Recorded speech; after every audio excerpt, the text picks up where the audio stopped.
Good morning, everyone. We're pleased to call this hearing to order. As you know, we've gathered today to examine several of the bipartisan infrastructure law's investments in habitat and ecosystem restoration. As we do so, we're privileged to have leaders from two key agencies join us to discuss our shared goals of supporting infrastructure development while also protecting important wildlife habitat. With that, I want to begin by welcoming Martha Williams.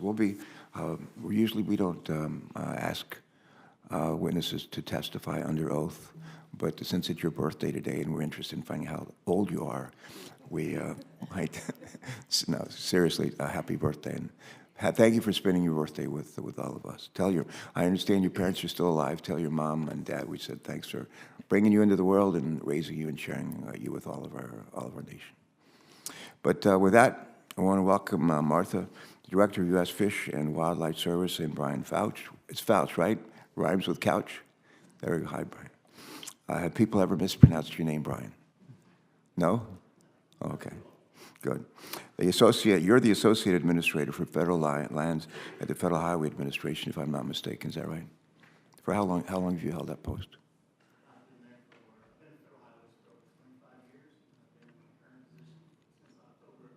You start right out of high school? Okay. Well, we thank you both for taking time to join us today. Since helping to pass the Bipartisan Infrastructure Law, a large portion of which was written literally in this room by Senator Capito and other colleagues in our staffs. But since helping to pass that law over 2 years ago, our committee has spent a fair amount of time analyzing its implementation. I say it's one thing to have hearings on legislation. It's another thing to vote in committees, subcommittees. It's another thing to pass it in the House, the Senate, reconcile the differences, get the president to sign it. But the hard part sometimes is implementation, and we've continued to focus a whole lot on implementation of those pieces of legislation. As we implement the transformational investments in our nation's roads, our highways, and our bridges, as well as our drinking water and wastewater infrastructure.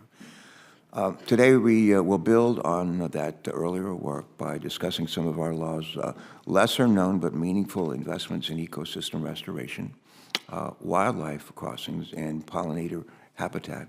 I long believed that we can grow our economy and support jobs while protecting our environment. That's a theme that you'll hear voiced almost every time we meet in this committee. Programs that we're examining today and the fact that Congress is investing in them through the Bipartisan Infrastructure Law, and I might add with the encouragement of the current administration, are proof that I'm not alone in that belief, or that we're not alone in that belief. Specifically in the Bipartisan Infrastructure Law, we provided the Fish and Wildlife Service with $455 million to facilitate fish passage across our nation to support 4 regional restoration initiatives, including the Delaware River Basin Program. Today, we look forward to hearing from Director Williams about how the service is putting these dollars to work quickly and how these investments improve resiliency and leverage private investments. In the Delaware River Basin, we have seen firsthand how restoration activities oftentimes make our communities stronger while benefiting our economy. And for example, we know that when we make our ecosystem more resilient, clean up our drinking water, and conserve wildlife habitat, it makes Delaware a more attractive place to work, to play, and to live. And I think that's true not just for the first state, it's true for all states. And as part of our Bipartisan Infrastructure Law, we also provided the Federal Highway Administration with $350 million to stand up a pilot program for wildlife crossings across the country. In addition, we authorized $10 million over 5 years for the agency to support pollinator-friendly roadsides and highway rights-of-way. And why did we do that? Well, in addition to habitat fragmentation driving biodiversity loss, wildlife vehicle collisions represent a serious safety issue for drivers. In fact, there are more than 1 million vehicle collisions involving wildlife each year in our country, 1 million. The good news is that by working together, the federal government, states, and other conservation partners, we are making progress to address both issues. Just yesterday, the Federal Highway Administration announced the first round of grants under the Wildlife Crossing Pilot Program. We applaud that. It's worth noting that the demand for this funding outweighed the available dollars by 5 times. 5 times. Demonstrating clear demand and need for this important program. And what's more, the pilot program is already catalyzing action at the state and local level. For example, some states are now passing laws and setting aside funding to contribute to this work, and we're encouraged by that. Some states have identified the Wildlife Crossing Pilot Program as a possible funding source in their planning documents. In the past 2 years, 12 states, I think, including a couple of states that are here represented here today, California, Utah, Massachusetts, and others have passed legislation to support wildlife crossings and committed an estimated $240 million to fund habitat connectivity projects. Other states have been leading on wildlife crossings for some time and are creatively engaging the public in their efforts. For example, Wyoming sells wildlife conservation license plates that help fund the state's work to construct crossings. Businesses even provide discounts to customers who purchase these conservation license plates. So let me close, if I could, by saying that the Federal Highway Administration has an incredible opportunity to partner with others as you work to implement the pilot program. And that includes working with the Department of Interior and its agencies, including the Fish and Wildlife Service, and which we know have a wealth of expertise in prioritizing habitat connectivity. We're interested in learning more today about how the Federal Highway Administration is collaborating with the service, with states and other stakeholders to make the Wildlife Crossing Pilot Program as successful and impactful as possible. We also hope to hear more today about how the Federal Highway Administration is balancing the habitat connectivity needs of smaller species with larger species and how the agency is considering aquatic connectivity in this new program. With all that in mind, we look forward to hearing from Assistant Administrator Fausch today about his agency's experience getting a wildlife crossings off the ground, both the challenges and as well as the opportunities for going forward. But with that in mind, I want to turn to our ranking member, Senator Capito, whose state, my native states, have a real great interest in setting a great example, I think, in many respects in this area. And thank you for your leadership, Senator Capito. Thank you, Mr. Chairman, and I want to thank the witnesses for coming today and holding this hearing. Director Williams, it's always great to see you. Happy birthday. And I want to also thank you for being always just a phone call away and always eager and ready to help us and our state as we navigate some issues throughout the last several years. So thank you. I'm deeply appreciative of that. Mr. Fausch, I was happy to hear, and you and I talked briefly, that you spent some of your time working at the West Virginia Department of Transportation and living in my hometown city of Charleston, West Virginia. So, you know, that's 5-star for me. So thank you for your continued public service. Today we are discussing, as the chairman has said, the wildlife provisions that were included in the Bipartisan Infrastructure Investment and Jobs Act, IIJA. I am pleased that the committee's surface transportation reauthorization was really the foundation of the IIJA. As he said, a lot of that was written right in this room. One of these provisions is the Wildlife Crossings Pilot Program, the pilot program providing grants for projects designed to reduce collisions between vehicles and wildlife. Last week, the Federal Highway Administration announced grant awards for fiscal years 2022 and 2023. FHWA awarded 19 grants at approximately $110 million, and I'm sure you'll tell us more about that in your statement. I'll be particularly interested in learning about FHWA's plan to expeditiously get those project grant agreements executed. It's one thing to say we're going to grant the money. As we know, there's a pipeline then to move that money forward, so we look forward to that. It's worth noting that the projects funded under the pilot program may be also eligible under some of the existing core highway formula programs, including the Highway Safety Improvement Program. Just a few weeks ago, our Subcommittee on Fisheries, Watery, and Wildlife held a hearing on the challenges and the opportunities to improve migration corridors. At that hearing, we heard a lot about how wildlife crossings can facilitate the migration of big game species, particularly in our western states. We also learned that there are other federal programs and partnerships between federal agencies, states, and the private landowners to help address these challenges. A recent press release from West Virginia's Department of Transportation noted that according to insurance statistics, my state leads the nation in deer strike accidents. I can attest to that since I've had at least 2 in my lifetime, and they're quite frequent. Recently, we spoke with the department staff about this issue. The challenges faced in West Virginia are that due to the unpredictable nature of these deer strikes. We see increases in deer strikes during hunting season, which goes from October through December. The department posts signs and provides information to the public to increase their awareness about this issue. As a native West Virginian, I think we're all pretty aware that this is always a possibility. The department also balances addressing these collisions with other highway safety challenges in the state. As required by federal law, the department uses a data-driven process to develop a plan that guides its investments to improve highway safety. The department also looks for opportunities to help with species conservation. For example, some of the bridges that were built as part of our Quarter H project allows species to continue following their natural path along the ravines. The IIJA also included a program that provides grants for activities that benefit pollinators along roadsides and highway rights-of-way. It is my understanding that FHWA hopes to announce a notice of opportunity for that program in the coming weeks. The supplemental appropriations portion of the IIJA also included funding for various regional programs administered by U.S. Fish and Wildlife Service. I look forward to hearing from Director Williams on how implementation of these programs is going. Thank you again, Chairman Carper, and I look forward to the hearing. Yes, ma'am. Thank you so much. As the ranking member knows, my wife and I took a big road trip over Thanksgiving, and our sons are spread out across the world, and so we decided to go find other members of our family, and our trip took us through Pennsylvania, Ohio, Michigan, back down to Ohio, back down through West Virginia, and finally home.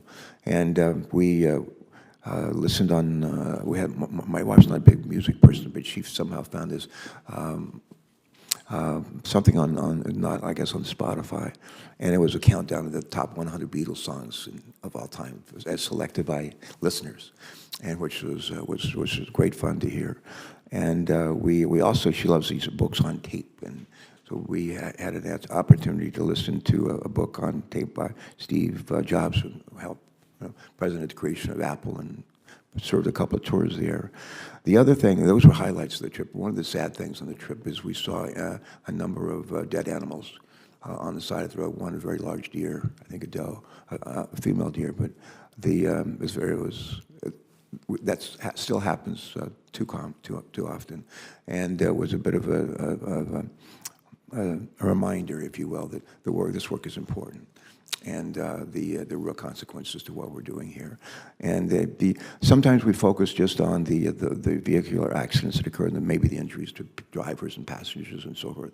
But the ones who are dying are, in many cases, God's creations, and we have a moral responsibility to do everything we can to reduce that loss of life. So with that, this is an important hearing. We're delighted to be able to hear from all of you, especially on a special day, Martha Williams, in your life. This is your life, Martha Williams.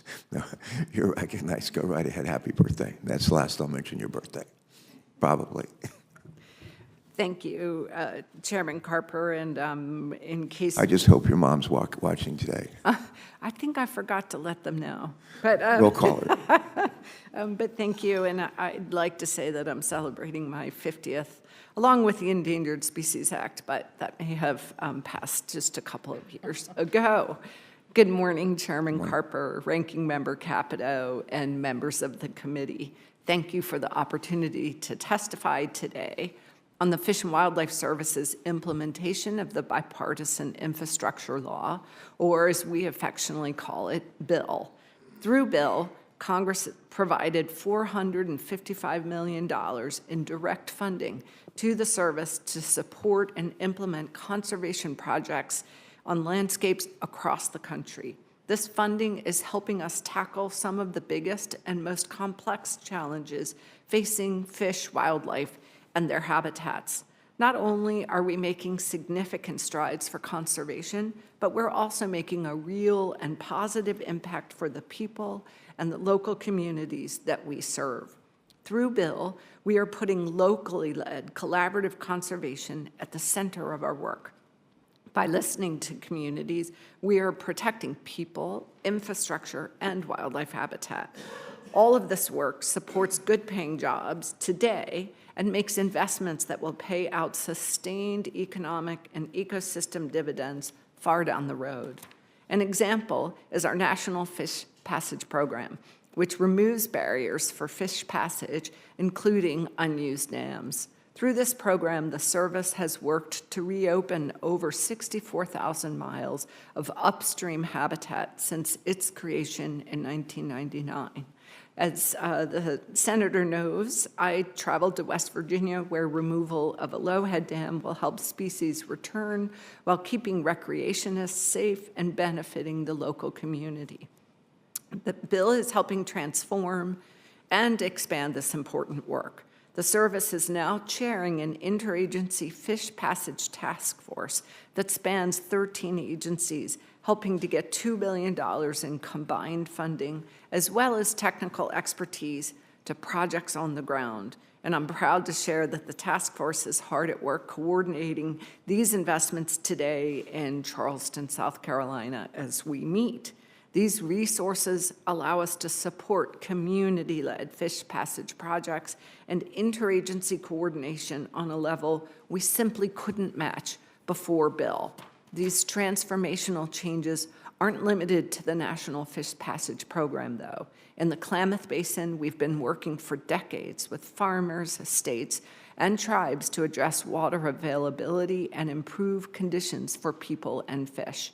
Bill's $162 million investment is allowing us to support large-scale projects that local communities have wanted to see for years. We're installing pumps on wildlife refuges to improve water availability for 20,000 acres of habitat for migratory birds critical to the Pacific Flyway, while also freeing up water for farmers. We're investing tens of millions of dollars to build out Klamath Falls National Fish Hatchery to assist in the recovery of endangered suckers. And we're working with communities to restore areas previously hit by wildfires to improve stream conditions. At Lake Tahoe, using $17 million from Bill, we've partnered with the Tahoe Regional Planning Agency and the Pyramid Lake Paiute tribe to conduct the largest aquatic invasive species project in the basin's history. And that's on top of this basin being really the gold standard for aquatic invasive species intervention. Addressing invasive plants helps improve conditions for native fish, honors our commitment to working with tribes, and preserves Lake Tahoe's recreational value. And Chairman Carper, I've had the delightful opportunity to work closely with you on the Delaware River Basin. Bill funding is supplementing the work we've been doing with communities since 2016 under the Delaware River Basin Conservation Act. In Wilmington, we're improving river health and wildlife habitat while reducing flood risks to nearby neighborhoods. On the coast, we're restoring habitat for red knots and horseshoe crabs, and we're improving public access to parks and trails up and down the basin. I'm extremely proud of the Fish and Wildlife Service's implementation of Bill so far. This funding and the communities and the agencies we are partnering with has transformed how we tackle some of our biggest conservation challenges and has accelerated long-lasting solutions. I'm excited to see what we can accomplish together in the coming years. I appreciate the opportunity to testify before the committee today, and I look forward to answering any questions that you may have. Thank you. Any questions? Any questions? All right. Any question, All Chairman right, Carper? all right, that are pertinent and germane, okay, we will. In my excitement over your birthday and. Except for how old I am. There we go. I failed to actually read a very nice intro that was written by our staffs. I'm just going to say that since I don't want to miss anything on your birthday. But Martha Williams, no stranger to our committee. Director Williams was sworn in as, what 23rd director of the U.S. Fish and Wildlife Service, and I think in 2022, after serving as principal deputy director since 2021. Is that true? I think that's true. And my introduction goes on to say that you bring extensive background to your role, including on some of the topics that we're discussing today. Having served as the director of the Montana Department of Fish and Wildlife Parks from 2017 and 2020. Are you a native of Montana? She's from Maryland. I am a native of Maryland. Oh, okay, that's good. That works. That's part of Delmarva. That's.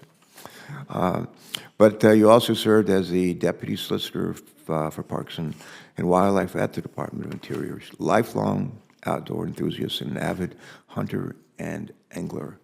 And we welcome you today. We will proceed with your testimony. It'll all be made part of the record. Thank you. Welcome aboard. And Brian, why don't you go ahead and give us your statement, and then we'll come to Brian. Okay. All right, Martha, go ahead. Thank you, Chairman Carper. Yeah, anything else you want to add? I hope to be able to add lots of stories, which I have learned from you throughout the questions. So Okay, thank good. you. All right, Brian, you're up. Thanks. All right, Chairman Carper, Ranking Member Capito, and members of the committee. Thank you for the opportunity to appear before you today to discuss implementation of the Infrastructure Investment and Jobs Act's investments in ecosystem restoration, pollinator-friendly roadside practices, and wildlife crossings. I am pleased to be here today with Director Williams, and I would like to thank Director Williams for the collaboration between FHWA and the U.S. Fish and Wildlife Service. The Wildlife Crossing Pilot Program is a safety-focused program with the goals of protecting motorists and wildlife by reducing the number of wildlife vehicle collisions and, in carrying out that purpose, improving habitat connectivity for terrestrial and aquatic species.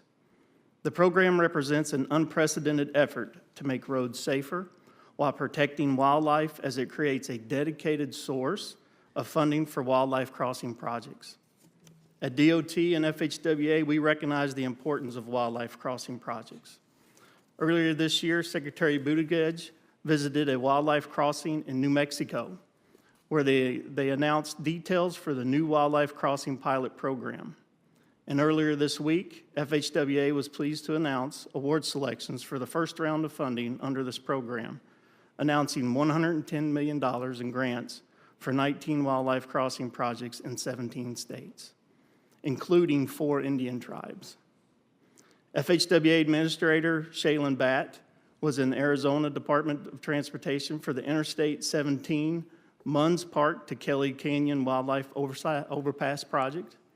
The project will reduce wildlife vehicle collisions along I-17 while increasing habitat connectivity for local species, particularly the elk. Safety is FHWA's #1 priority.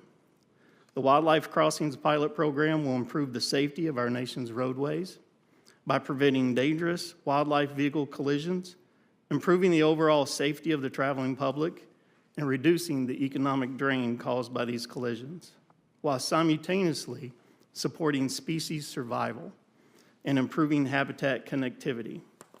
The awards announced this week do just that.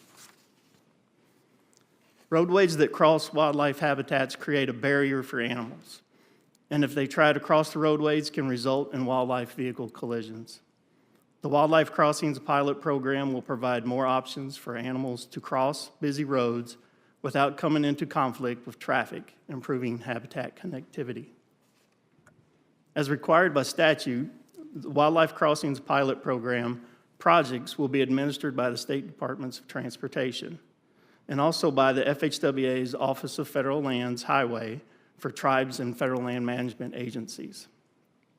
FHWA has had a long history in supporting these stakeholders with project delivery through our Federal Aid Division offices and our Federal Lands Highway Division offices. This experience makes FHWA well-positioned to administer this important program, and FHWA looks forward to supporting the recipients.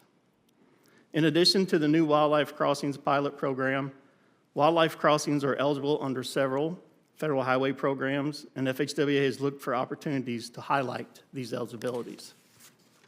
Consistent with our longstanding practice of engaging with stakeholders, FHWA developed the Wildlife Crossings Pilot Program Notice of Funding Opportunity after considering input from wildlife conservation groups, foundations, tribal governments, and other relevant federal, state, and local stakeholders. FHWA is also working with these stakeholders to develop guidance, matrices, and best practices regarding wildlife crosses and habitat connectivity. FHWA is committed to continuing its robust consultation with the transportation wildlife conservative community to maximize the impact and programs and activities established under bill.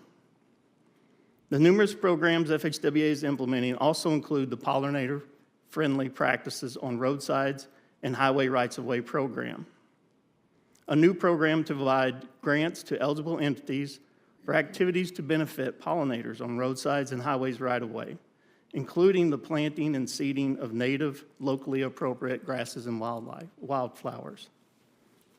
Although not within my program area, I know that FHWA is working hard to implement this program. Thank you again for the opportunity to appear before you today, and I'd be happy to answer any questions you may have. Good, thanks. I'm sitting here, we know Ms. Williams is from Montana originally, well, Maryland originally? Originally Montana, Chairman, but really I lived in Montana for over 30 years. That's a long time. Where are you from? I grew up in the southwestern part of Virginia, Where? in Richlands, Virginia. How far is that from Danville? Sir? How far is that from Danville?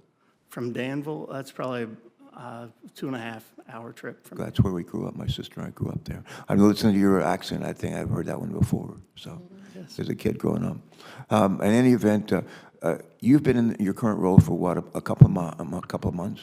Yes. Any first impressions?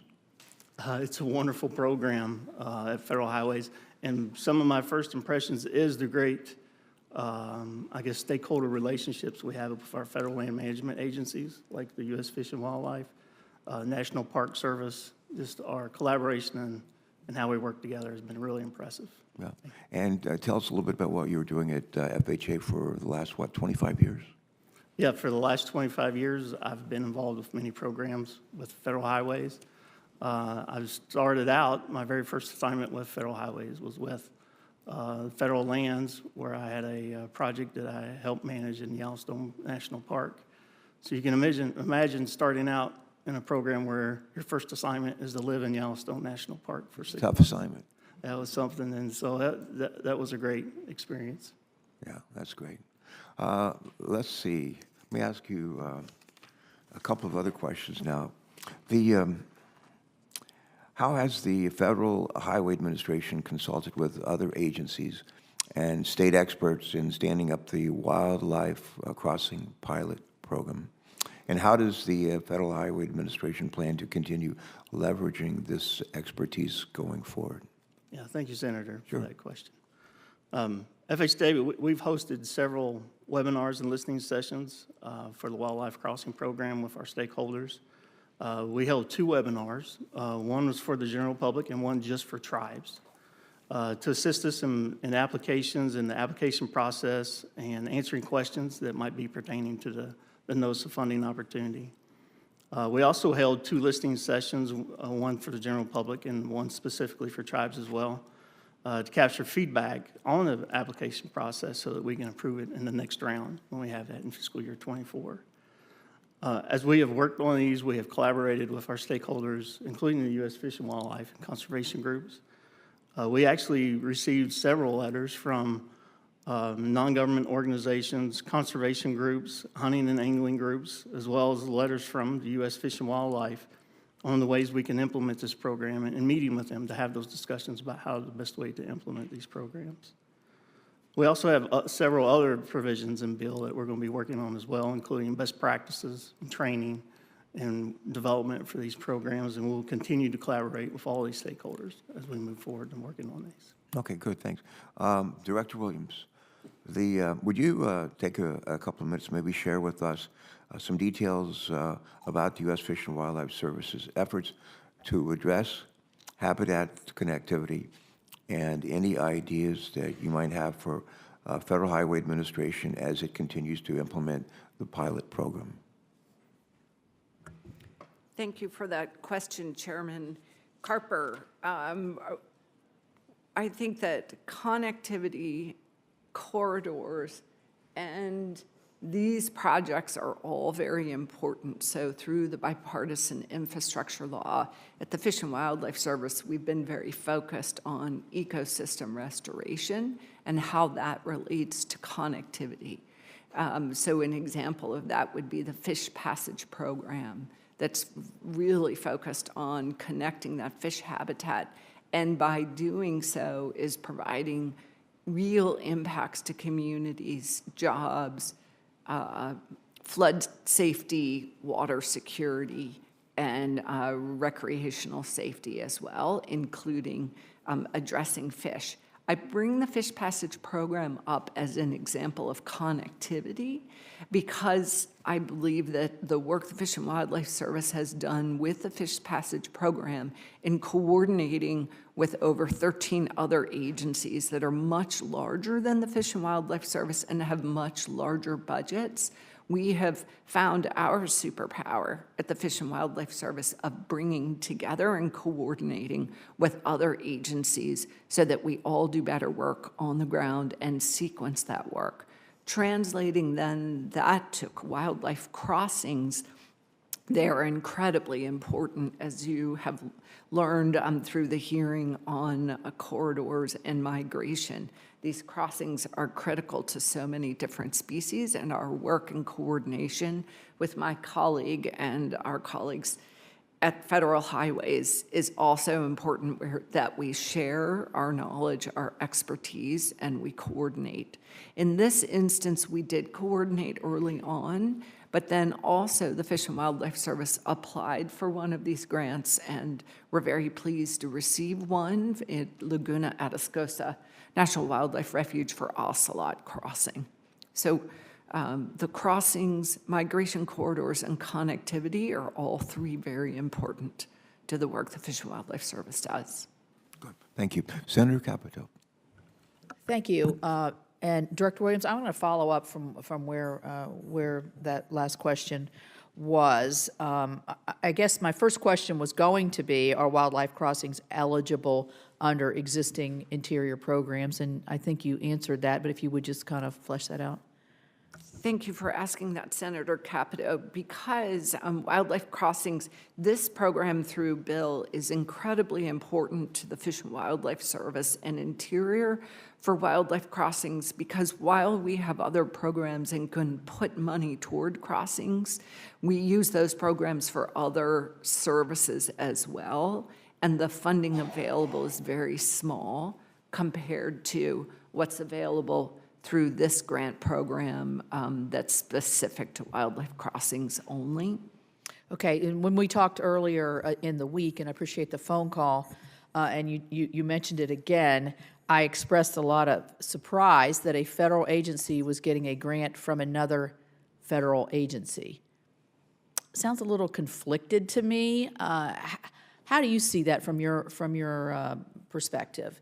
And I understand, do you review these applications? Or they're all reviewed over at Highways? So very good question, Senator Capito. And actually, after speaking with you, I looked into this further and had some similar questions.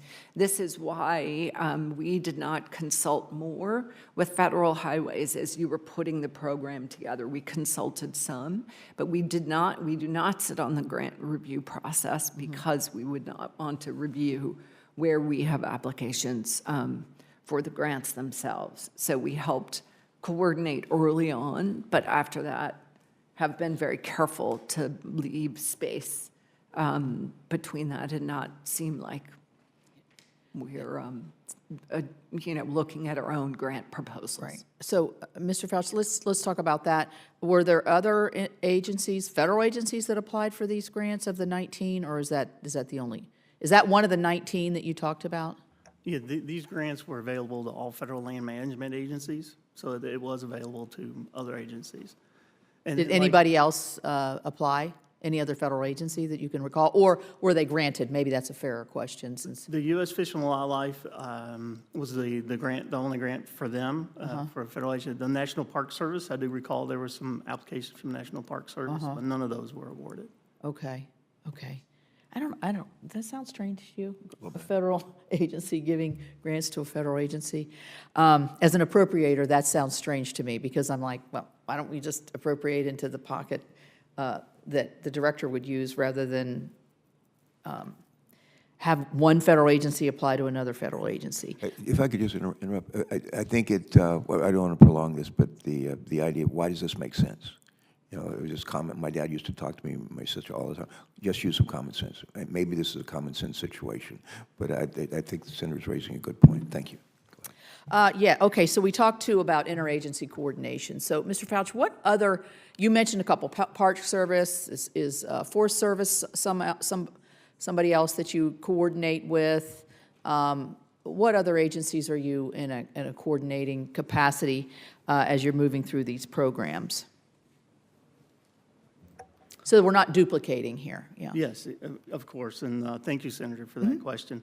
So we've sent out invitations to consult on developing our products, and with the Wildlife Crossing Program, with the transportation wildlife communities, we're talking about members of tribes we've consulted with, state DOTs we've consulted with, state fish and wildlife agencies, and again, we can get consultation back from them on the notice of funding, but the other products that we are working on that doesn't have the interest of them applying for a grant. We're working on those products with agencies like the U.S. Fish and Wildlife, but also we're talking to colleges and universities as well to get feedback on this program. ASHTO is another organization we're working with because best practices is a big part of this program as we move forward with. So that's a few of the agencies that we've been reaching out to. Let's talk about, I mentioned this in my opening statement on the the application projects and actually getting the projects out, not just out the door, but out the door and fully constructed. So what are you doing to streamline that? Thank you, Senator, for that. Project grant agreements. Sure. Yeah. You know, as you know, yesterday we made the announcement for the awards.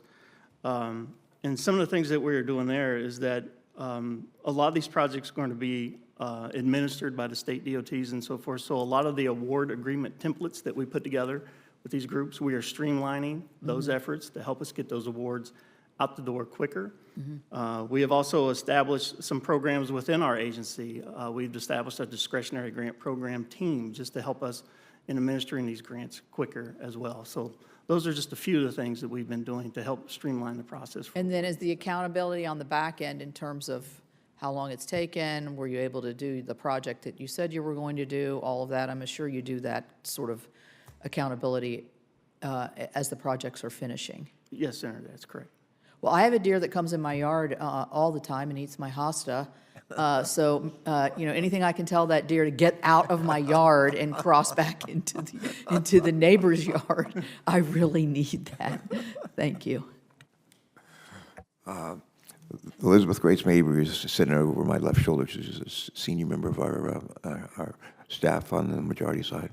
And her birthday was yesterday, but she's written a note to me in response to I thought the appropriate questions raised by Senator Capito in the last couple of minutes. But here, I'll just read it directly what she has said. She said there's a list of eligible applicants in the Bipartisan Infrastructure Law. I see you nodding your head, Martha. She goes, the note goes on to say federal agencies are explicitly listed as eligible, explicitly listed in the law. This was strongly supported by stakeholders who view federal land management agencies as critical partners. So thank you, Elizabeth Grace. And with that, I'd like to introduce Senator from Rhode Island. Thank you, Chairman. Take it away. Thanks for joining us. Welcome to you both. Director Williams, thanks for bringing up the red knot and horseshoe crab situation. I have traveled to Delaware to see the red knot land, and the theory of their timing is that they get there in time for the horseshoe crabs to put billions of eggs into the water for them to feed on. It's quite a remarkable achievement. They fly direct from Brazil to Delaware Bay, which is a heck of a flight for a little We like to bird. say it's nonstop. Yeah, nonstop. And then fuel up on the horseshoe crabs and then go on up to their Arctic breeding grounds. So it's a remarkable little bird, and the danger is that climate change dislocates the timing of their arrival in the horseshoe crabs so that when they get there, the food supply they need isn't there. But I'm glad that you mentioned it because it's a coastal issue, and my experience has been that federal government agencies tend to favor upland, inland, and freshwater projects over coastal projects. The Land and Water Conservation Fund sends considerably more funding per capita to non-coastal states than to coastal states. And within the money that's sent to coastal states, a great deal of that funding is for inland, upland, and freshwater projects, not for coastal projects. So for those of us like me from the ocean state, what can you say to reassure us that coastal and saltwater projects will be treated fairly and not ignored in favor of inland, upland, and freshwater projects? Thank you for that question, Senator Whitehouse. And since I've had the opportunity to testify before this committee, it's a topic that I've learned from you and I have paid attention to, and traveled to your fair state of Rhode Island to I know, you traveled around Statuesque Point, It beautiful was place. beautiful. Yeah. And I was so pleased to see the project there of building an accessible viewpoint with the Great American Outdoors Act funding. And it's an incredible place that demonstrates very much the value of our coasts and tidelands to resiliency with climate change moving forward. But smoothing out an existing trail and improving a small existing wooden viewpoint kind of makes my point that we're really not getting much in coastal stuff if that's the best we have to offer. Senator Whitehouse, fair asking that question. I have been paying attention to our coastal program and putting more resources and support into that program that in some respects mirrors the Partners for Fish and Wildlife program that is more upland focused than the coastal program. So have very much been focused on the coastal program and restoration in these tidal areas. But specific, your point is well taken as far as specific projects in your state. But I can say that many of these bill projects are focused on the coastal areas and resiliency there. But let's work together, I hope, to do more in your state of Rhode Island. Yeah, I hope you'll just keep an eye on the coastal versus inland imbalance because it's tiresome for those of us who are in coastal states. I will, thank you. My time is short, so let me ask these as two questions for the record. Methane leaks are a very significant contributor to climate change, extremely dangerous. The Biden administration has set up a methane task force led by the Department of Justice to allow for rapid response. When methane leaks are detected, they've contracted with NASA so that they can get real-time data about from satellites about where methane leaks are happening. I'd like to find out about what your participation is in the methane task force and where you see that leading. And the second is that the OMB some weeks ago announced that the social cost of carbon emerging from EPA through the methane regulation was to be applied throughout all the agencies of government, including your own. And I would like to see what your plan is for implementing the social cost of carbon per the directive from OMB, now that the EPA rule has been properly announced and is now regulatory law. So with that, if you could get back to me in writing, since my time has expired, I'd appreciate it. I look forward to doing that, Senator Whitehouse. Thank you.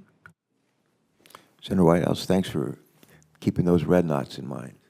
That's one of the wonders of nature, the way they do Aren't that. they? Just amazing. They Tiny really little are. birds fly thousands and thousands of miles. Stop for lunch in Delaware and on those horseshoe crab eggs, and then they're on their way. They actually morph as they fly. Yeah. It's astonishing. Okay. Director Williams, a question or two, if I could, on the Delaware River Basin Program. The Congress authorized, as you know, the Delaware River Basin Program back in, I want to say 2015, 2016, and began providing appropriations about 5 years ago, and I think in 2018. This non-regulatory ecosystem restoration program has been, by almost any standard, a really tremendous success. It brings together federal, state, and local agencies together with conservation partners to implement priority restoration activities within the Delaware River Basin. These projects, which improve, among other things, improve water quality, conserve wildlife habitat, increase coastal resiliency, and they benefit our environment, they benefit our communities, they benefit our economy as well. Question. Director Williams, would you share with us your perspective, please, on why the Delaware River Basin Program is such a great model for ecosystem restoration?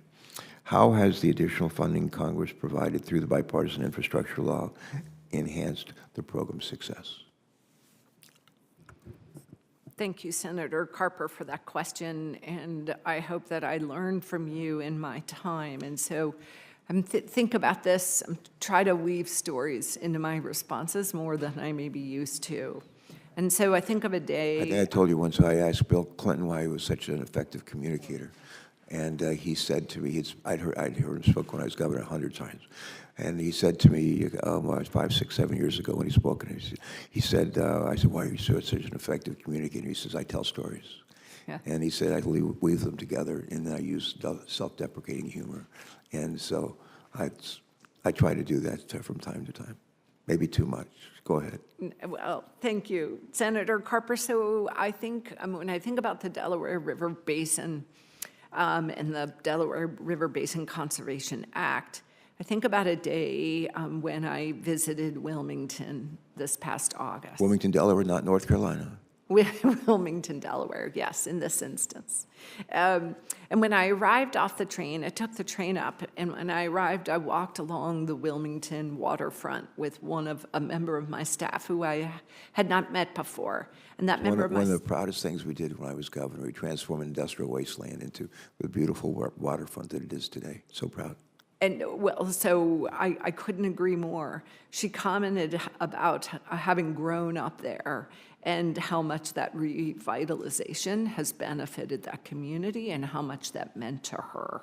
And then at the end of the walk, we walked to the DuPont Environmental Education Center, which showcased then the beauty of the natural marsh and the impact of that coastal, the restoration and on that coastal resilience.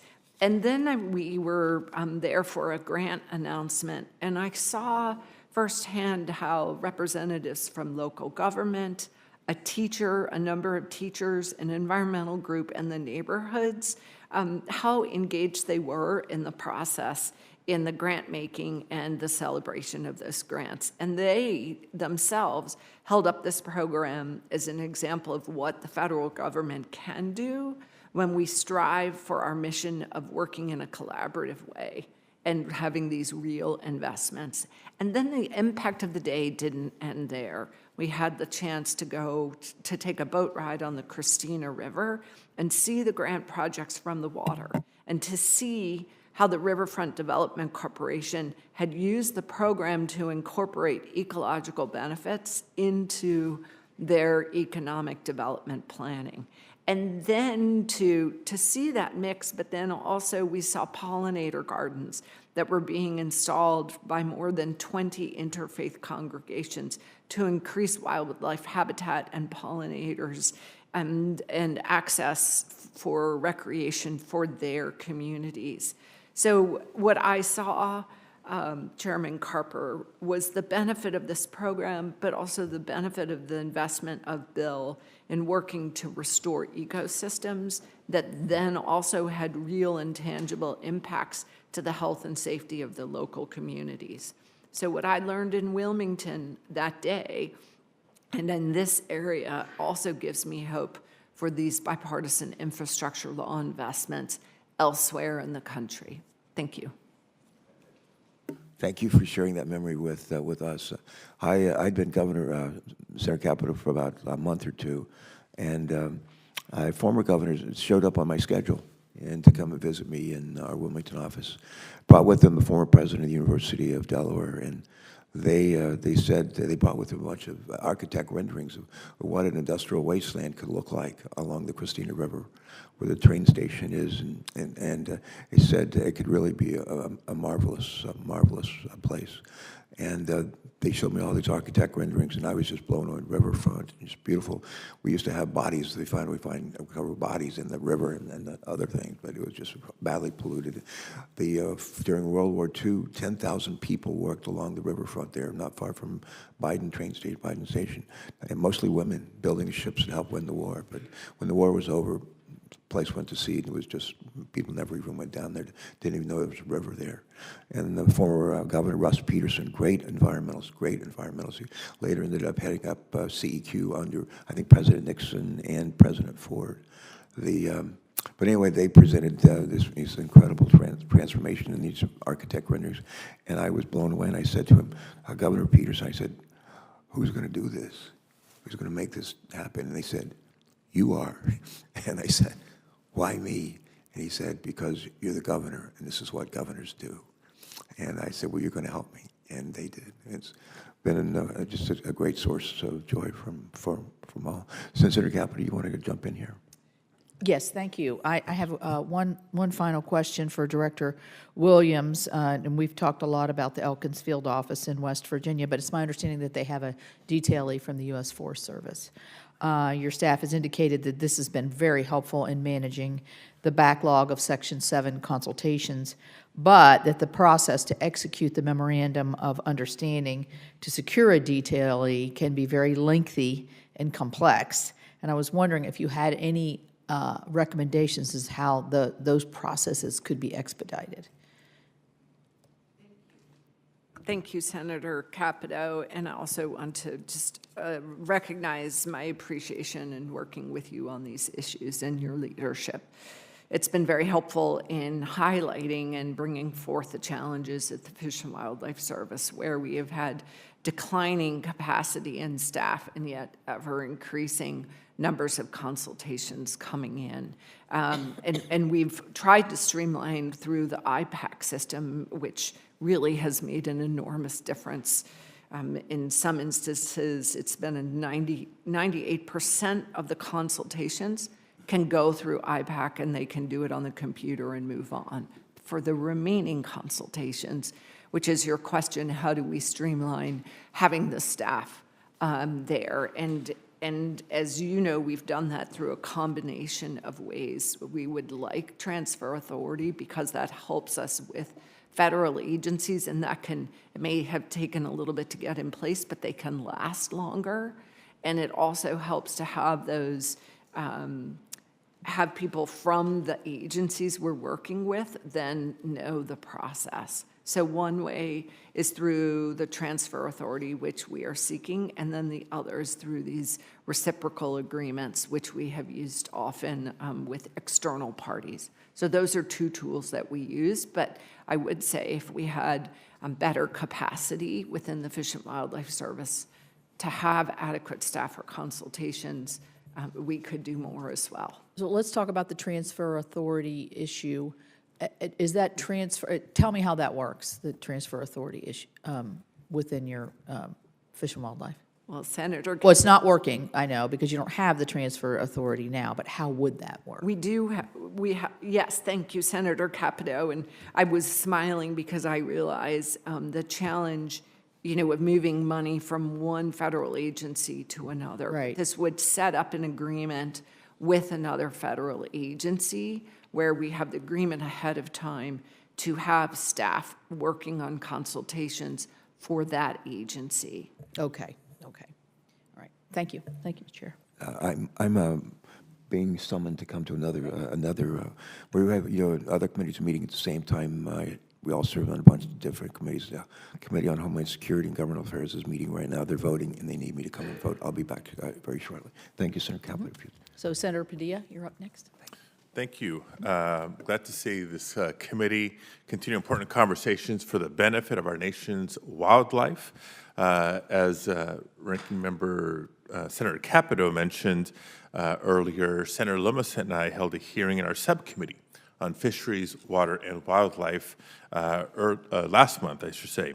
And we had a chance to demonstrate the bipartisan and widespread support that there is for wildlife crossings, wildlife corridors, and efforts to restore habitat. So I'm glad to continue this conversation here at the full committee level. Before I get into questions, Director Williams, happy birthday. Appreciate you mentioning Lake Tahoe in your remarks earlier, and I have a question on Lake Tahoe, but before I get to that, I wanted to talk about the Klamath River Basin. As you know well, Congress provided the Fish and Wildlife Service with $162 million for restoration activities in the Klamath Basin via the Bipartisan Infrastructure Law. This funding provides an opportunity to protect wildlife habitat and restore the precious basin ecosystem. Can you just spend a minute talking about how the service has holistically used these funds to maximize restoration and water resilience benefits?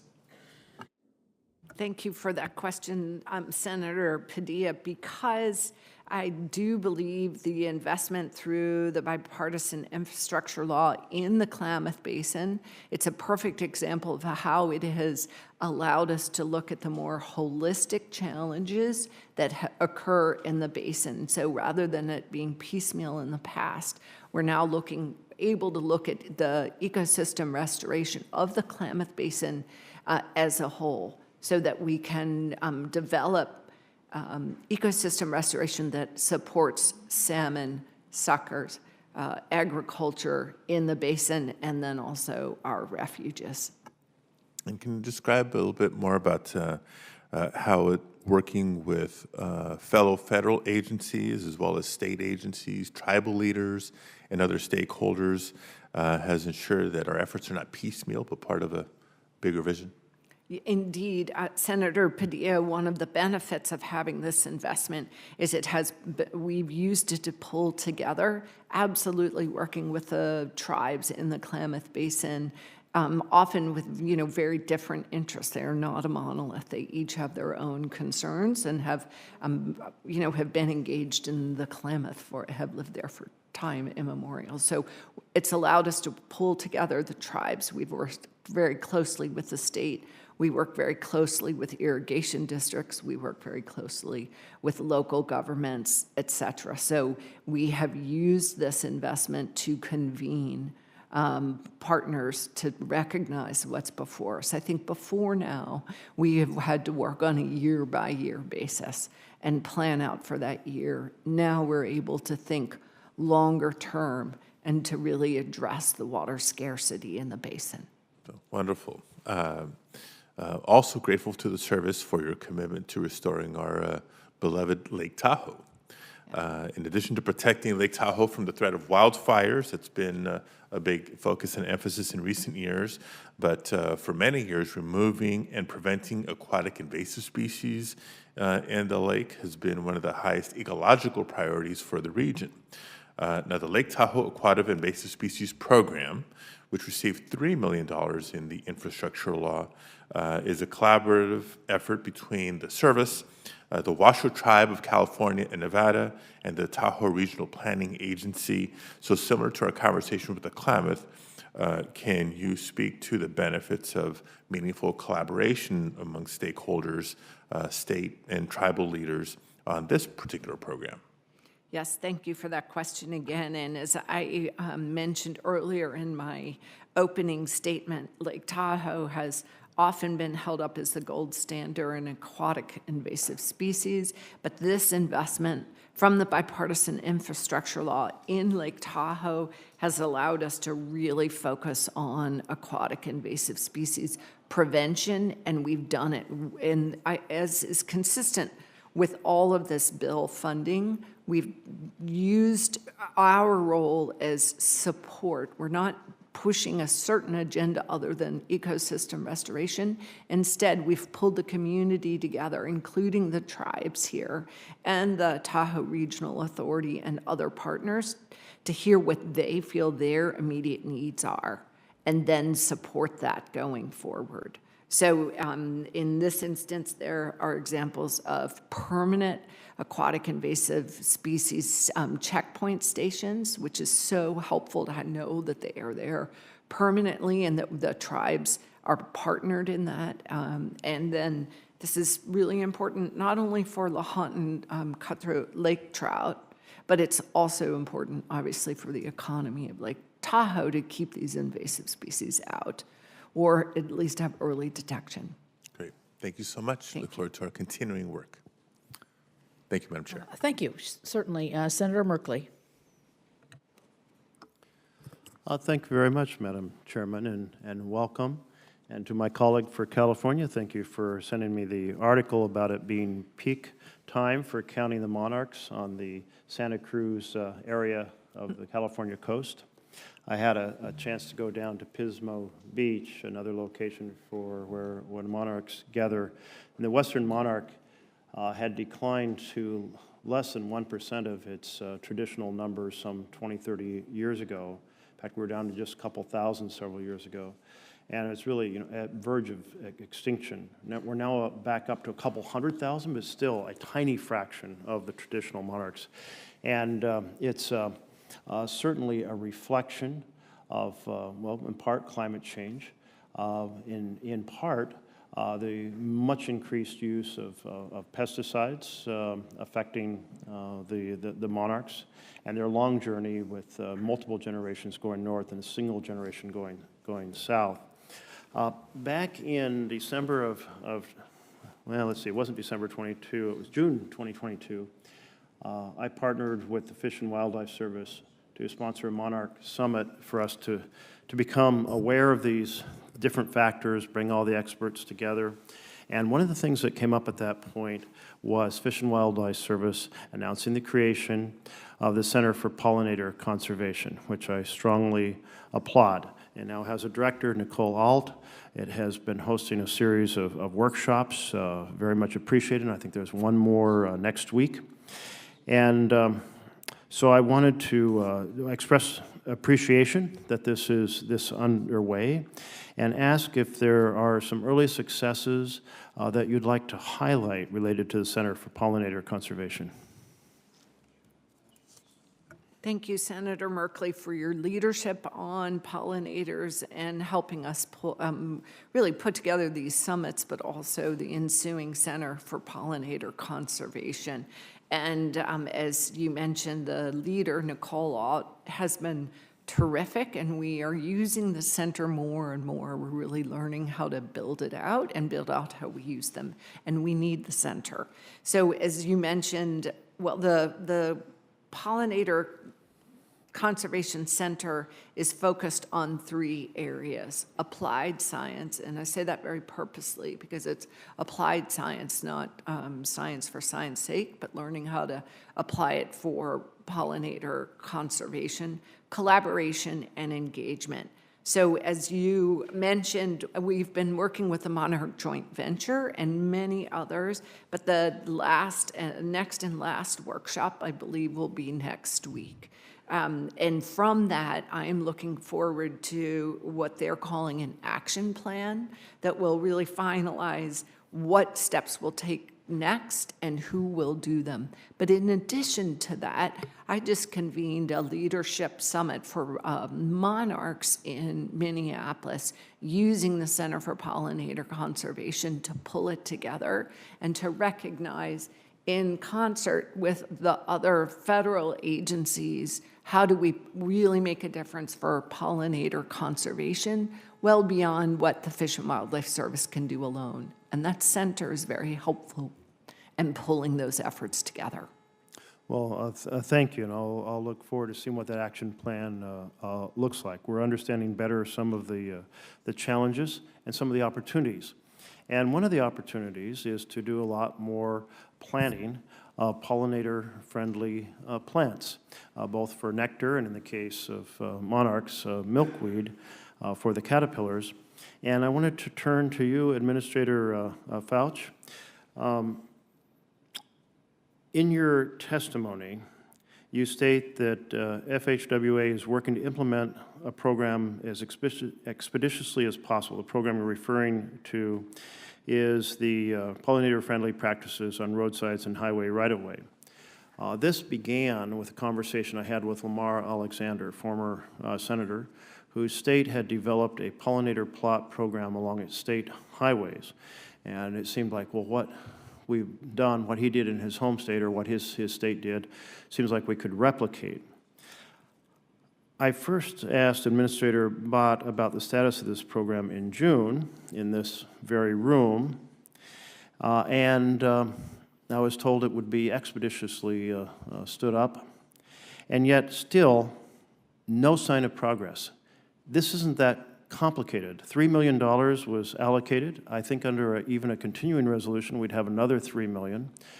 Grants limited to $150,000 to enable groups to establish significant pollinator-friendly plots along highways.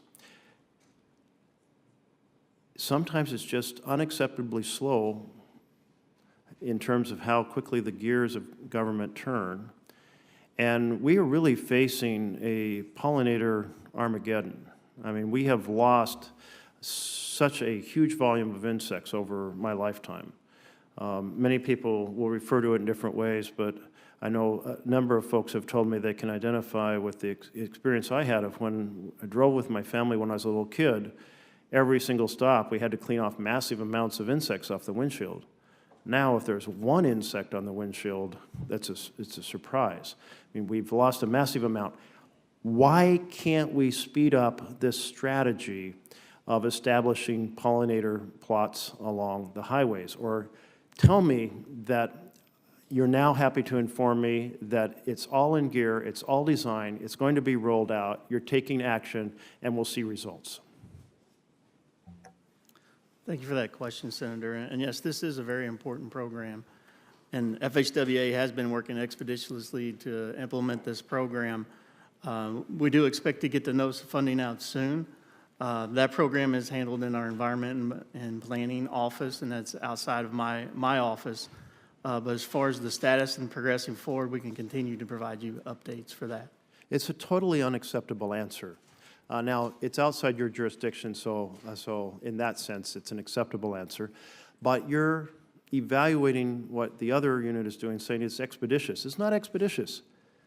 And happy words about someday we'll, it's expeditious, something will happen soon. No, the type of answers we need are, here are the 5 things steps we've taken. Here are what our remaining challenges are. Here's the timeline for getting them done. That's the type of answer we want to hear when we ask about the development of program, not some vague, we're expeditiously working, we're sincerely undertaking, all those words. Those words mean nothing. Where are the action steps? Where do they stand? Why can't we see this roll out? Are there obstacles we need to solve? And when it comes to programs like this, given that we have states that have undertaken programs like this, it should be able to get done. So I want to send back, even though it's not your jurisdiction, I want to send back the strongest possible. This is the type of program that can be implemented. Please, next time I hear about it, tell me the steps taken, the remaining steps being taken, the schedule to roll it out, when that's happening, or if there are obstacles, what they are, so we can try to solve them. Yeah, we'll be glad to get that Thank you. information to your office. Mr. Fauci, you were, Senator Merkley was not in the room when I asked you how long you'd been in your position, and how long has it been? So for like a month or so.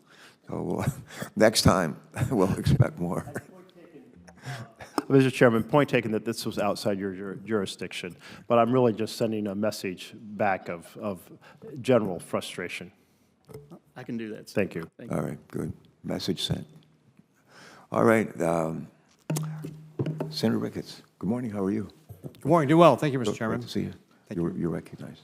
Thank you very much. Thanks for coming. Thank you, Mr. Chairman, for having this hearing, and Ranking Member Capito.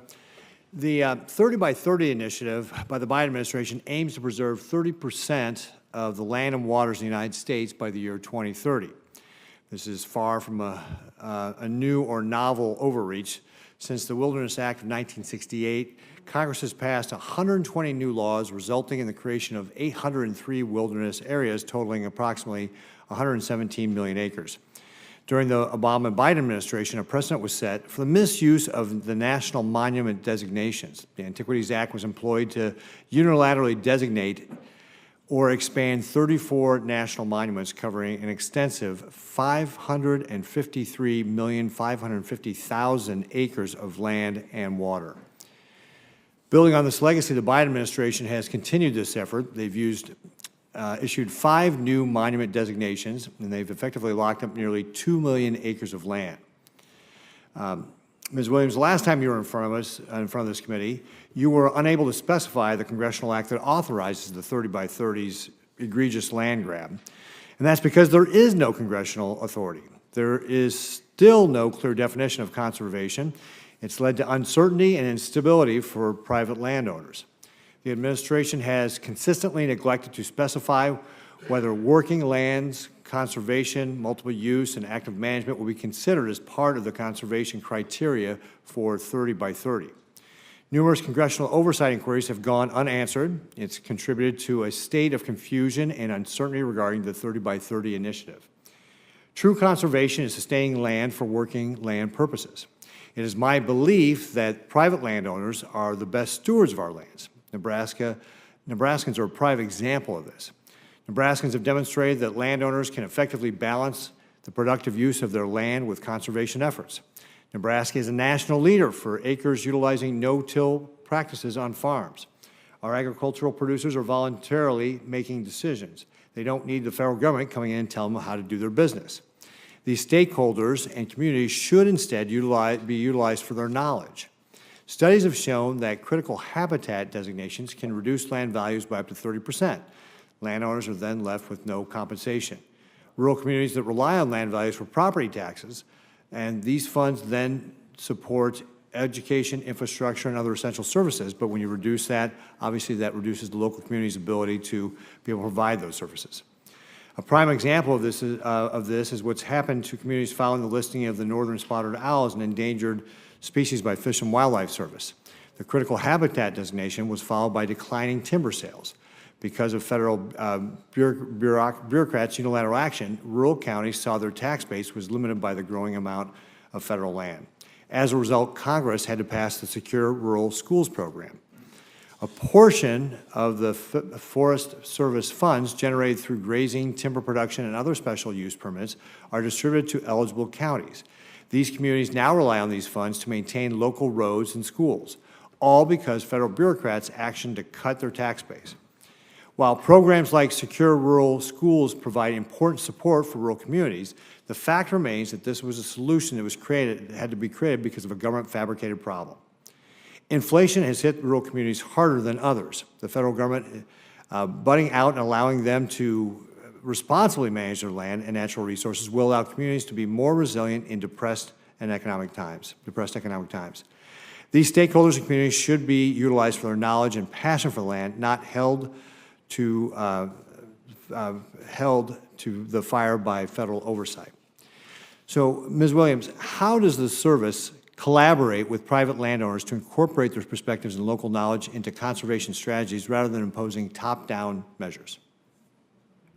Thank you, Senator Ricketts, for that question, and this is work that I have long been engaged in well before this position. The Fish and Wildlife Service, I can give an example with the Partners for Fish and Wildlife program, where we work with ranchers and partners to hear what they want in their location, and then provide technical expertise to apply for grants that would work for them. There's an example of how we work with private landowners in your state of Nebraska, where through the Bipartisan Infrastructure Law with the National Fish and Wildlife Foundation, we worked with the Nebraska Game and Parks Commission using $4 million in the Bipartisan Infrastructure Law grant funding to implement just what you have asked, voluntary incentive-based program to promote vibrant grasslands with ranching communities. So I would answer that we have long understood that the best conservation is that is locally led, where we learn from the community, and when we're working with private landowners, absolutely voluntary and incentive-based. Great. Thank you, Mr. Williams. Mr. Chairman, thank you. Thank you for a good question, and I thought for a thoughtful answer. If you have another question, you're welcome to give. Okay, thanks. Thanks again for joining us today. I have a couple more questions. One or two of our members are trying to get here from other committee meetings, so we'll see if they can do that. I hope so. My next question deals with working with National Fish and Wildlife Foundation, and Fish and Wildlife Service partners with the National Fish and Wildlife Foundation to administer some of its grant programs, including programs funded through the Bipartisan Infrastructure Law. We've heard very positive feedback from stakeholders about working with the National Fish and Wildlife Foundation. My question, Director Williams, would be, how does partnering with the National Fish and Wildlife Foundation expedite the disbursement of grant funding, and how does it help leverage private investments to match those federal dollars? Does the Fish and Wildlife Service still retain a role in grant administration when it's partnering with the foundation? Thank you, Chairman Carper, for that question, and I think this follows nicely from Senator Ricketts' question as well, in that the Fish and Wildlife Service has long partnered with the National Fish and Wildlife Foundation, a very important partner to us. And what the value that the National Fish and Wildlife Foundation brings to the table is that they can coordinate with other federal agencies and can have more one-stop shopping, so that where they're working with us, but also these other federal agencies, bring in also local partners and leverage money that typically when we work with the National Fish and Wildlife Foundation, they're able to leverage the federal money to get more conservation on the ground, and they're very adept at working with local communities to build that collaborative conservation that we're all talking about. So an example, Senator, in your backyard for the Delaware River Basin, the Fish and Wildlife Foundation has leveraged more than one-to-one for each federal dollar that goes through them for these ecosystem restoration projects. I think I'm going to ask another related question to this. Not everybody who's in the room or maybe watching us remotely know about the Fish and Wildlife Foundation, its genesis, where did it come from, how long has it been around? For somebody who knows nothing about it, how would you describe it? Give us a little primer on it, please. Thank you. I mean, so it's a statutorily created foundation to aid both the Fish and Wildlife Service and also National Marine Fisheries Service, NOAA. So it's two primary partners, but they partner well beyond the Fish and Wildlife Service and NOAA, and it was instrumental in working on the oil spill, the Deepwater Horizon oil spill, and building out the ecosystem restoration efforts in that area. They work across the country and somewhat globally as well. And it's have the pleasure of sitting on the board and working with those board members. It's very well run, it's very efficient, and they have terrific expertise. Good answer. Thanks very much. You serve on the board I do, Chairman. from day one in your job? Yes. Oh, okay, good. Different kind of questions, but one that deals with threatened and endangered species. I'm going to start off, Mr. Fauch, with you and ask you to respond to the question first, and then we'll turn back to Miss Williams. But maybe I'll flip that, and I'll sort of start with you, Director Williams. Your agency is tasked with recovering our nation's threatened and endangered species, as we know. Mr. Fauch, your agency reported, I think in 2008, about 15 years ago, that wildlife vehicle collisions are a major threat to the survival of at least 21 species. Let me say that again. That's pretty eye-opening. Your agency reported in 2008 that wildlife vehicle collisions are a major threat to the survival of at least 21 species. And I'm going to ask both of you, and Ms. Williams, you can lead off if you want, but would you both share with us how the Bipartisan Infrastructure Law investments in ecosystem restoration and habitat connectivity will help imperiled species? If you'd like to go first.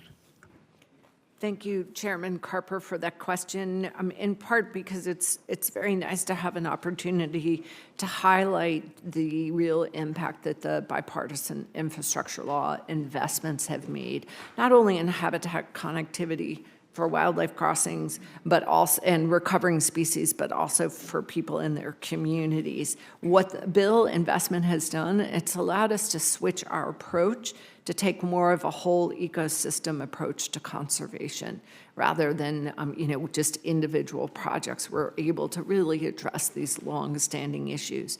And the examples for each of the areas of the Bipartisan Infrastructure Law money that comes through the Fish and Wildlife Service, whether it's the sagebrush ecosystem, the Klamath Basin, or the Fish Passage Program, it really has allowed us to work with tribes, states, many other partners to make sure that we're bringing everyone together to address these long-standing issues like water availability that help for these ecosystem functions that then also help the community, flooding, water availability. So it's been transformative for the way in which the service can address recovery of species because we can better address the root causes in the habitat connectivity. And that's been a game changer for us. Good, thank you. Before I turn to Senator Sullivan, I'm going to ask Mr. Fauci to respond to the same question.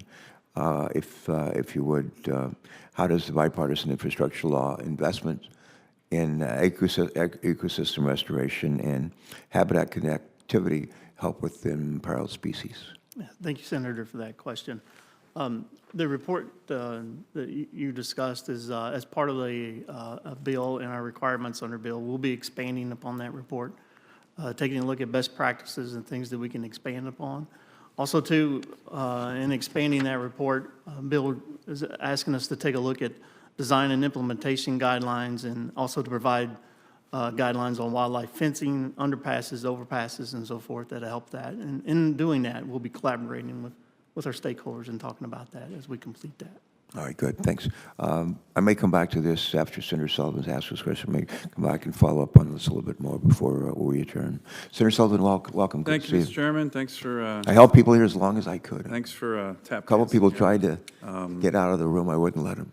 Yeah, no, I appreciate it. And Mr. Fauch and Director Williams, thanks for being here. Director Williams, appreciate the phone call yesterday. By the way, I don't know if it's been announced, and maybe I shouldn't, but I hear is it a special day for you? Yes, is that true? This is your birthday present. You get to answer hard questions, so happy birthday. Thank you, Senator Sullivan. I hope in the next 5 minutes I don't ruin it, but I've been a bipartisan happy birthday. There you go. You got it now from the chairman. So anyways, let me just very quickly kind of get a couple commitments from you. These are easy ones.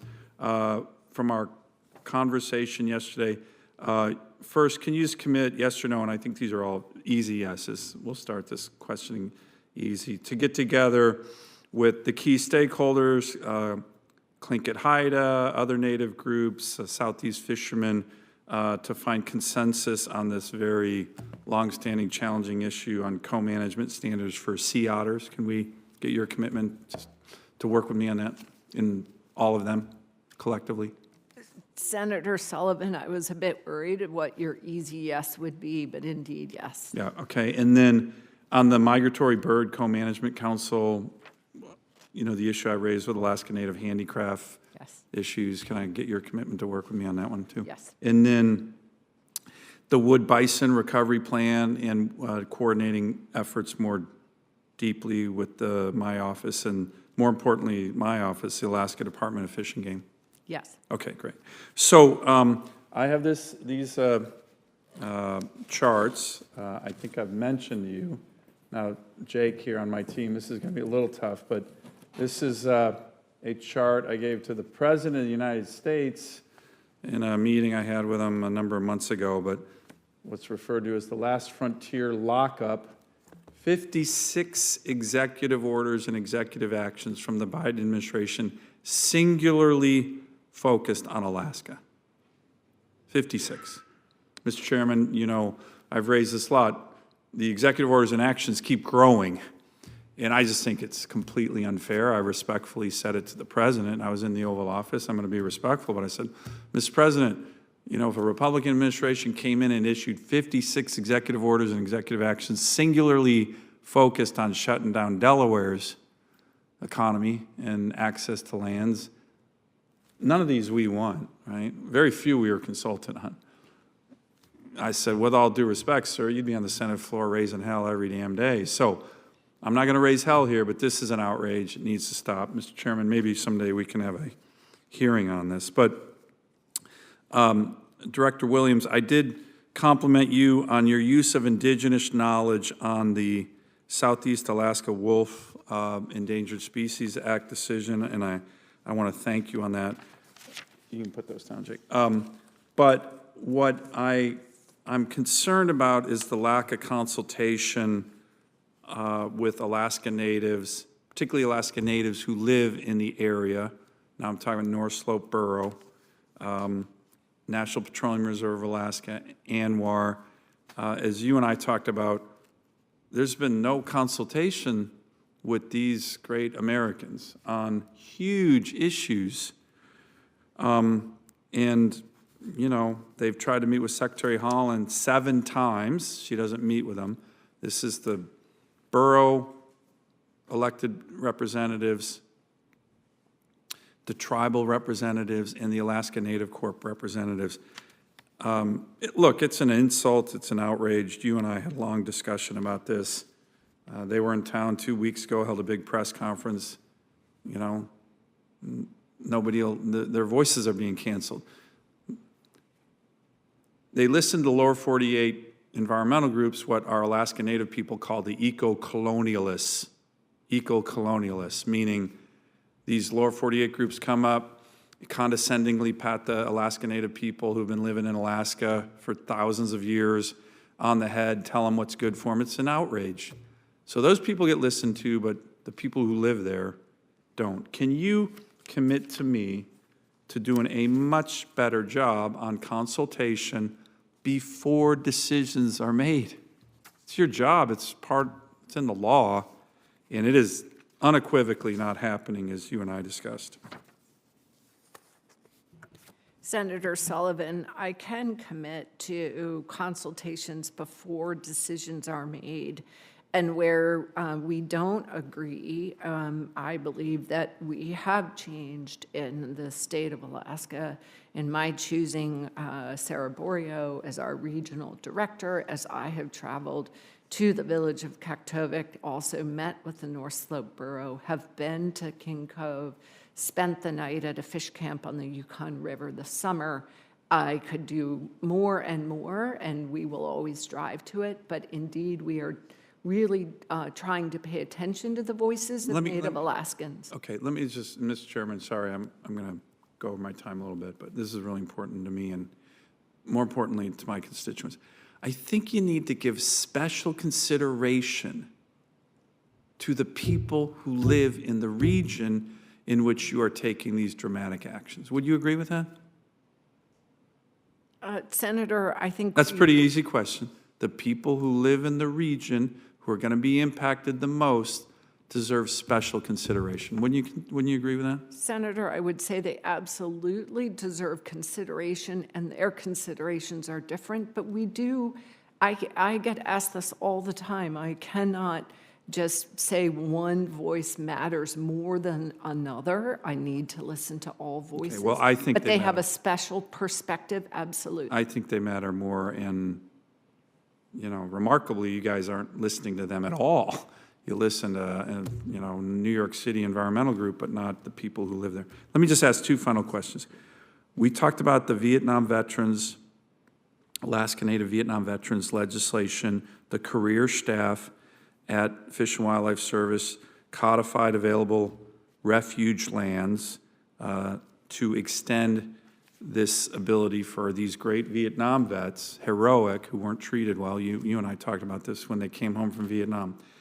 Can I get your commitment if the legislation I introduced has the very lands that your staff proposed, to get your support on that? Senator Sullivan, I'd be happy to work with you on that. Okay, and then finally, give me an update, if you wouldn't mind, in this committee on the King Cove Road. Mr. Chairman, I think you're aware, we've been trying to get a 11-mile, single-lane dirt road, and, Mr. Fauci, if this impacts you guys too, so it would save lives in a Native community. Everybody in the community, 900 people, everybody wants it. 30 years we've been trying to get this done. Won't hurt the wildlife there. Can you give me an update on that, Director Williams? It's something that's enormously important, not just the people of King Cove. The entire state of Alaska is watching this issue. Senator Sullivan, yes, I appreciate the enormity of this and had very clear direction from the Secretary that this is important to her and the safety of the members of the community in King Cove, that this is important to them.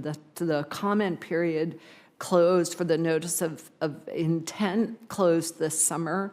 We are working with a contractor on a supplemental EIS, and we are expediting that as quickly as we can. I have put resources into this matter to be able to get that out by the spring, and I know that we are on a short time frame, and I commit to supporting the Secretary's commitment in this community, and I appreciate its importance. So spring is what you're shooting at as a target, spring of 2024?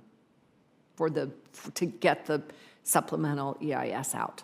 Okay, thank you. Thank you, Mr. Chairman. You bet. And go Navy, beat Army. I'm going to the game. Are you going to the game? Whenever I run into, I'm a retired Marine, retired Navy, and a last Vietnam veteran serving in the U.S. Senate. But whenever I come across other veterans, I always salute them. They may have a hat on or a shirt or something. I'll salute them. And I'll say Navy salutes, Air Force, Marines, whatever, Air Force, we have a great bond. But I say when I salute, let's say retired Army folks. And say Navy salutes Army. I say except on one day of the year, and that's the Army-Navy game. Are you going? I don't know. We're trying to work it out. So Okay, we'll see. good. Well, I'll see you there if you are. Thank you. Thanks so much. There's. I was talking earlier about the countdown of Beatles songs. One of my favorite Johnny Cash songs is "I've Been Everywhere, Man." I've been everywhere, and you have been. Maybe not everywhere, but you have been to a lot of places, and that is noticed and appreciated by me, and I'm sure by Senator Sullivan, Senator Capito, and others. I want to close to the end, and I have another question or two that I'd like to share, and one for Mr. Fauch, and then maybe one more for you, Ms. Williams. With respect to balancing the needs of small and large species, Mr. Fauch. Vehicles, as we know, pose a major threat to many smaller wildlife species. Some experts believe that over 300 million birds, amphibians, and other small animals are killed on the road each year. Though these collisions are much harder to track, as you know. While our roads and highways pose just as great a risk for these smaller species as they do for larger species, the habitat connectivity needs of smaller species are often overlooked, despite often being less expensive to address. My question is, how did Federal Highway Administration balance the needs of small species with the needs of large species when selecting grant recipients? Thank you, Senator, for that question. So the Wildlife Crossing Program is focused on wildlife and vehicle collisions, and safety is a priority of that program and one of the major priorities for that. But what we also see is with the larger animal wildlife crossings, and you mentioned on that as well, is that animals will use it. All animals will use those crossings when we put those in. And so even though the crossings may be very focused on preventing wildlife vehicle collisions and the safety of motorists as well as connectivity of habitat, these crossings can also provide crossings for the smaller habitat as well. All right, thanks. How about one more question for you? Yes. All right. The dealing with the demand for funding, as I believe you shared in your testimony, and I mentioned in my earlier statement, the demand for the Wildlife Crossing Pilot Program exceeded the available funding by 5 times. Is that right? 5 times. And how is the Federal Highway Administration leveraging other funding sources? And that would include states, that would include foundations, and maybe even other federal programs. And how are you encouraging grant applications to do the same? Yes, thank you, Senator, for that question. Yes, the Wildlife Crossing program is eligible under several programs, and some of those include the Highway Safety Improvement Program, Surface Transportation Block Grant Program, our Transportation's Alternatives Program, Federal Lands Access Program, and our Federal Lands Transportation Program, as well as, in certain instances, our Bridge Investment Program and the National Culvert Removal Program. So a lot of our programs have taken into account these wildlife crossings and have made them eligible under those programs, and we promote that as we are looking at as you mentioned, the successfulness that we've had with the Wildlife Crossing Pilot Program and through the Notice of Funding, getting in our first round 5 times the amount of what we offered. We see the opportunities of taking advantage of these other federal programs too, and we share that with our stakeholders. Good. Do you expect that the demand for these dollars will continue to grow? And what might we do here in the legislative branch in the Congress? What could we do in terms of how to address the unmet need? Well, as you know, Senator, it was a very popular program. Again, Yeah. It was 5 times the amount. So I think one thing that is very certain to us all is that this is very popular and it is a great need. And so the funding is just part of that when it's 5 times the amount in the first go around. So, All right, thank you. Sir.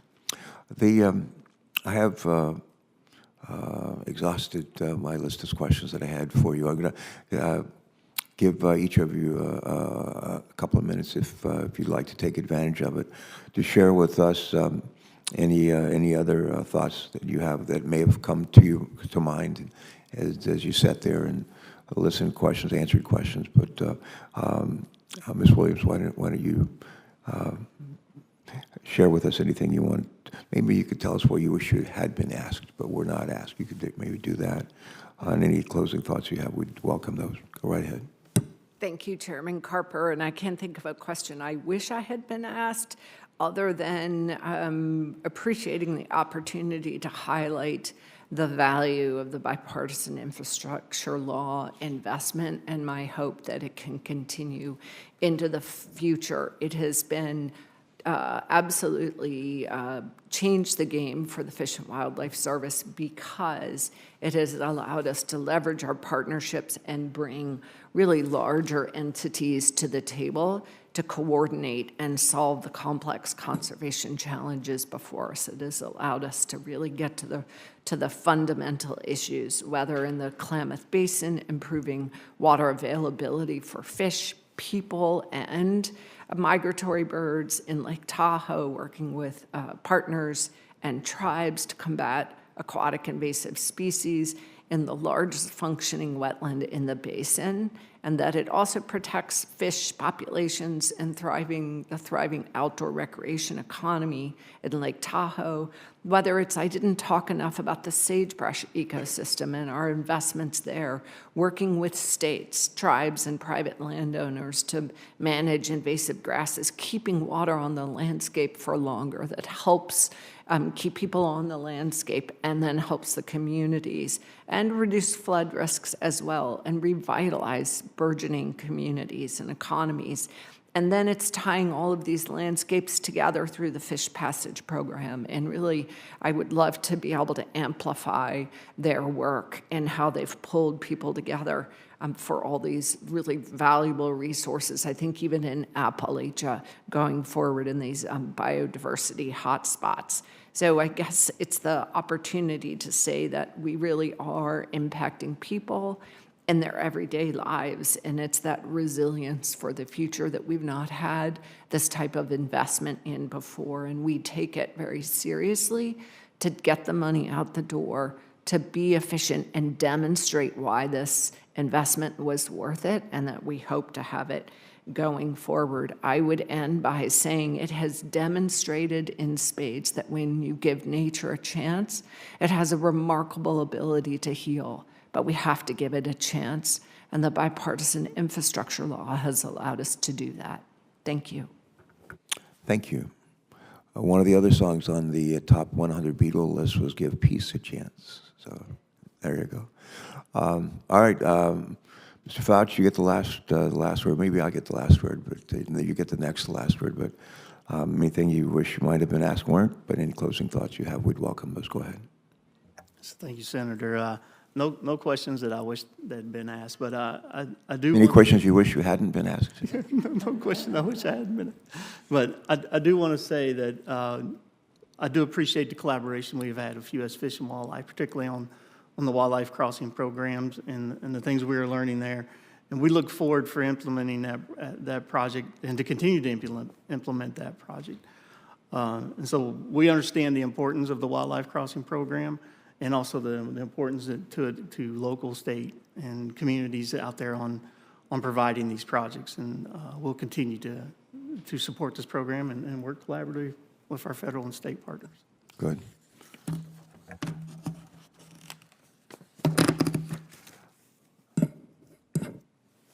I'll close on a musical note. We opened on a musical note in respect of your birthday. One of the songs that made a top 100 list of the Beatles' greatest hits was "When I'm 64."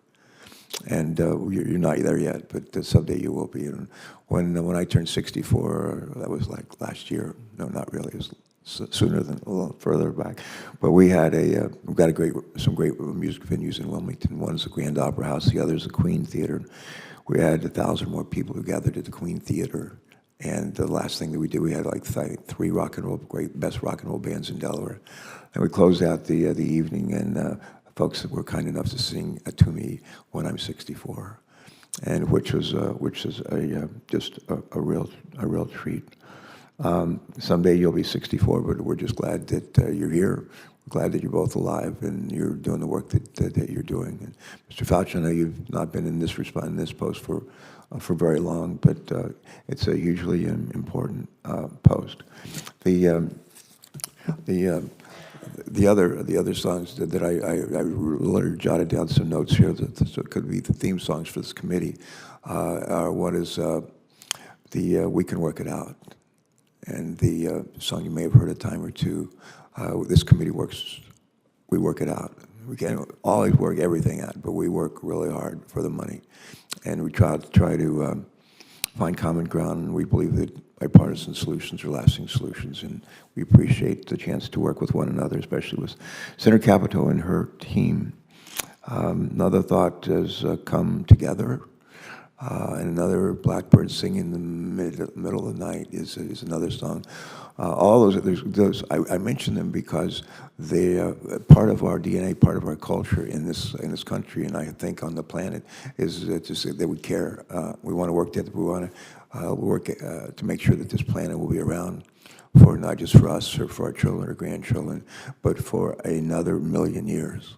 And a long time when I won't be on this committee then, but I hope people look back in the future and say that we really made a difference on the work that we're discussing here today. So thank you. We are God's creatures, and as it turns out, it's all the wildlife that we're talking about, the birds, the animals, the deer, are God's creatures as well, and we have a moral obligation to protect human beings and their lives, and I think other creatures and creations on this planet. And with that, let's see here. And I get to do a close. I want to thank both you, Mr. Faucher, and I want to thank Director Williams for joining us today. We thank you for your service to our nation. We appreciate very much your work to implement the provisions of the Bipartisan Infrastructure Law that are making real difference for our wildlife, for our communities, and our economy. I can't tell you how proud I am of the work that Senator Capito, myself, our staffs, our bipartisan members of this committee, the work that was done on that major piece of legislation and the good that flows from it. Before we adjourn, a little bit of housekeeping.